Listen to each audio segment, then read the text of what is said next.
23 de octubre. 5 minutos del Espíritu Santo.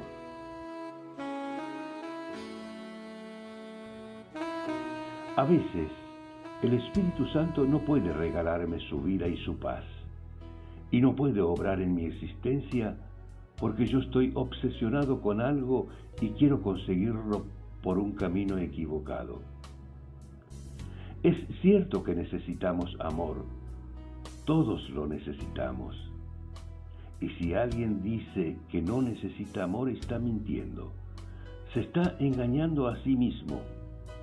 Se ha cauterizado para no sufrir. En el fondo de su corazón hay un niño necesitado que está gritando de frío y abandono.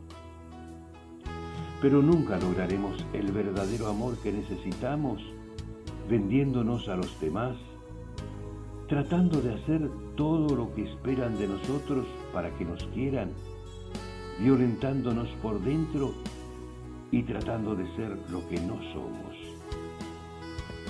Si renunciamos a ser nosotros mismos, ellos no amarán nuestro ser real.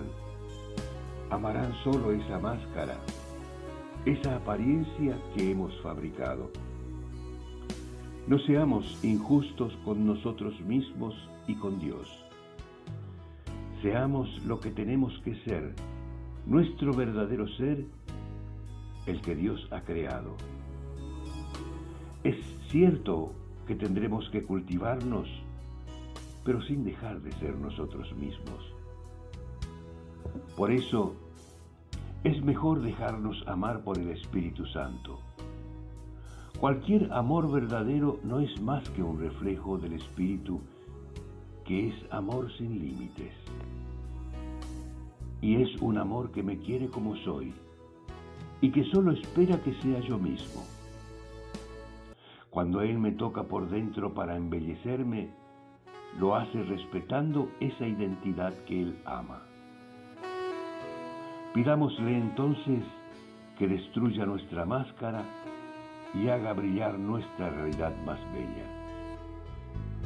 Autor: Cardenal Víctor Manuel Fernández.